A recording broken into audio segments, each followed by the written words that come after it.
যেখানেই পরীক্ষা দেই ইংলিশের জন্যই মূলত ফেল করতাম। তারপর আমার রুমমেট ছিল, ৫ জন ক্লোজ ছিলাম। ভাগ্যবশত আমি বাদে সবারই চান্স হয়ে গেছে। আসসালামু আলাইকুম। আমি মোসাম্মদ সুমাইয়া আক্তার সাথী। অধ্যয়নরত রয়েছি কুমিল্লা বিশ্ববিদ্যালয় ইংলিশ ডিপার্টমেন্টে। আমি এডুকেশনের 2nd টাইম অপটিমিস্টিক ব্যাচের ভর্তি ছিলাম। আমার এসএসসিতে জিপিএ ভালো ছিল। তারপরেও আমি কোনো পাবলিকিয়ান হইতে পারি নাই। এটা অনেক খারাপ লাগতো। ফার্স্ট টাইম আমার কোথাও হয় না। যেখানেই পরীক্ষা দেই ইংলিশের জন্যই মূলত ফেল করতাম। আমার ফার্স্ট টাইমটা খুবই খারাপ গেছে। যেখানে পরীক্ষা দিতাম সেখানে হইতো না। তারপর আমার রুমমেট ছিল, ৫ জন ক্লোজ ছিলাম। তাদের মাঝে ভাগ্যবশত আমি বাদে সবারই চান্স হয়ে গেছে। আমারই হয় নাই আরকি। তখন বাসা থেকে কথা শোনা লাগতো যে আমি পড়ি নাই, ফোন চালাইছি। অনেক খারাপ লাগতো বিষয়গুলা। পরে আমি ভাবছিলাম যে আমি 2nd টাইম দিব।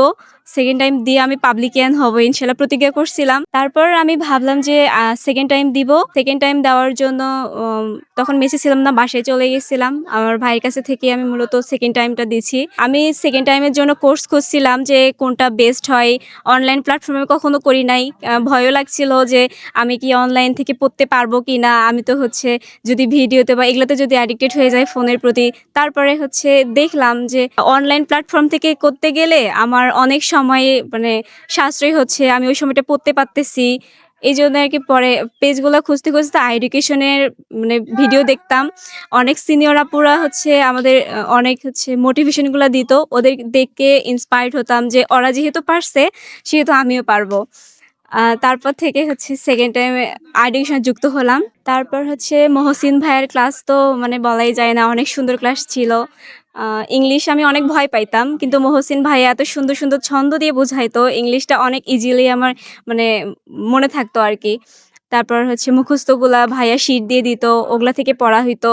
সুফিয়ান ভাইয়ার তো বাংলা অনেক সুন্দর। সুফিয়ান ভাইয়া অনেক মজা করে পড়াইতো। আমি কোনো ক্লাস মিস দেওয়ার ইচ্ছা করতাম না। খুব ভালো লাগতো ক্লাসগুলা।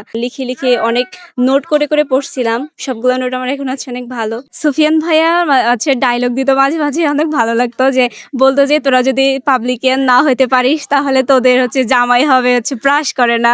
এরকম মোটা, কালা।"